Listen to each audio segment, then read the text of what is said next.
Hello, everyone, and welcome to Chapter 2 Club Smart Woman's Guide to Breakups and Everything After. Today, I'm here with Lisa Williams, a certified divorce coach with her MBA, and we're going to be talking about budgeting tips during divorce. Hey, Lisa, how are you? Hi, thanks for having me. Thank you for being here. So, let's talk about budgeting tips during divorce. Sure. Well, a lot of people think budgeting is a scary word or a nasty word, but it really doesn't have to be. Once you get a handle on the numbers, and remember, you can always get help with that. Once you get a handle, you will feel much more in control and more powerful. So, my suggestion is just to become more knowledgeable with the numbers. I find in a lot of families, it's the divide and conquer, and one parent or one spouse ends up being more involved in the finances than the other. That said, it's not a mystery, it's only a mystery now. So the first thing is to start collecting all your financial documents. And that may include having to ask your partner for some online IDs and passwords.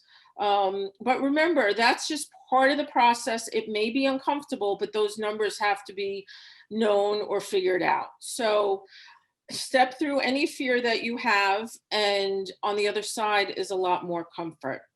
That said, if you have any reservations, you don't feel you're up to the task, you can always hire professionals to help you out.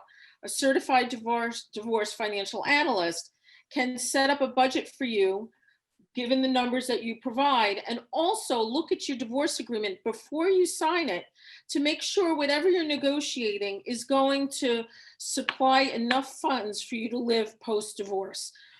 You don't want to be in a situation where you sign a document and then you run out of money 5 years from then. So, and also a financial advisor can do the same thing. They can set up a budget for you, and then invest your money going forward. So I would say rely on professionals when you feel you need or want, or if you don't have the energy to deal with it. But you will have to collect some data to provide to them and to your lawyer in order to get divorced. So there needs to be some comfort in that. We all know when you get divorced, you're going from one household to two households.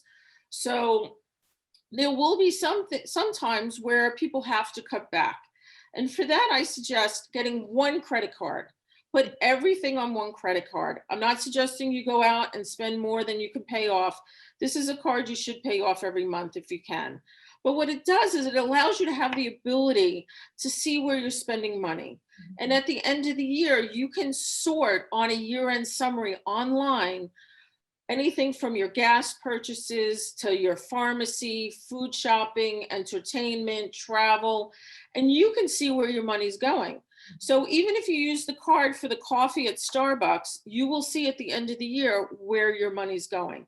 And you really need to understand where the money's going before you can decide to make any adjustments or changes.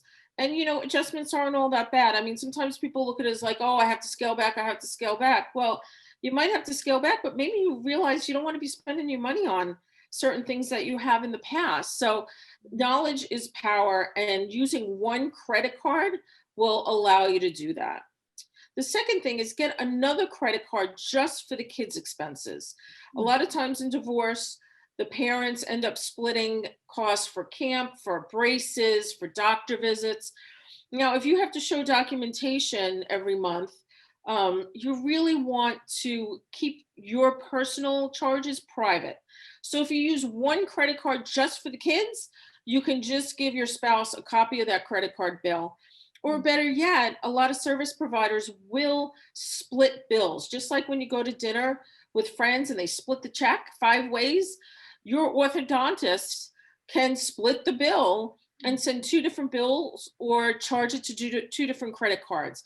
And more service providers are doing this because so many people are divorced and they know people are asking for it. So take advantage of those things as well. Um, and the other last thing is when you're buying something, really think about, do you need it? Do you want it? Should you get it? What's it going to do for you? I mean, and I'm not saying that to say don't buy it, but the more you learn about yourself and how you spend money and how you make buying decisions, the more whatever you buy is going to be more valuable to you. I mean, we buy based on price and convenience and brand. Maybe that, CVS brand mascara will do the same job as a beauty store mascara, but you really can't evaluate that unless you do a few quick questions before you buy something. Totally agree. These are great tips. And I like actually the credit card tip for separating the kids' expenses from your Yeah. own. That's a really great idea. I think I'm gonna do that. Thank you. Thank Thank you. you so much for these tips. And our audience out there can find out more resources on our website at chapter2club.com. And Lisa, thanks so much for being here and giving us these wonderful new tips for everybody. Thank you for having me. And thank you. And we'll see you all next time. Bye-bye.